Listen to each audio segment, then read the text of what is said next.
Цивил медија. Што мислите, ќе успее ли власти и опозицијата да се договорат за законот за СЈО? Не верувам. Зошто? Па сосема на различни страници, и едните и другите. Така да, не верувам во некаков договор. Што тоа значи за Македонија? Многу лошо во однос на европските и НАТО интеграциите. За НАТО интеграцијата е блиско и вака и така, меѓутоа европската интеграција е многу тешко. Мислите дека нема да добиеме датум за преговори? Во ваква состојба не. Не пратам да ви кажам право, не сум бил во Македонија бар месец дена, така да не знам што случува. А и политиката не ми е интересна. Тешко е, бидејќи твртоглавноста на сите во ова наша држава, за жал, и опозиција и позиција, не можат да седнат конкретните работи, како што треба да го реше, специјалното јавното обвинителство.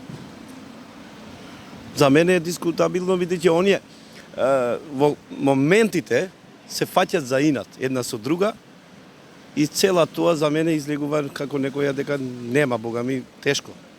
Тешко да попушта. А кој највеќе страда од тоа? Граѓаните на ова мала држава. За жал. Бидејќи веќе долго време, ова не е денешно време, на 20 години само тапиме во места, ова и над опозиција, и над позиција, и над секоја година, година и пол. Предвремени избори, предвремени влади, технички влади, што на што личи, ова не знаеме ни сами веќе. И бараме трета алтернатива. Нека се појави трета алтернатива, што стварно ќе има респектив од граѓаните и она како партија кон граѓаните. Иначе на овај начин ништо не правиме. Само тапиме во место, а ми економски веќе станавме, за мене мислам, над 70% од граѓаните се како Бангладеш, од тие африканските, што некогаш тие сега можда и поарно од нас.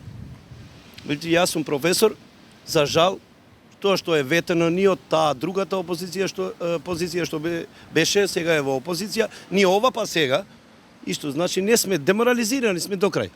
Законот за СЈО, дали власти и опозицијата ќе успее да се договорат? Секој се договараат. Цивил медија.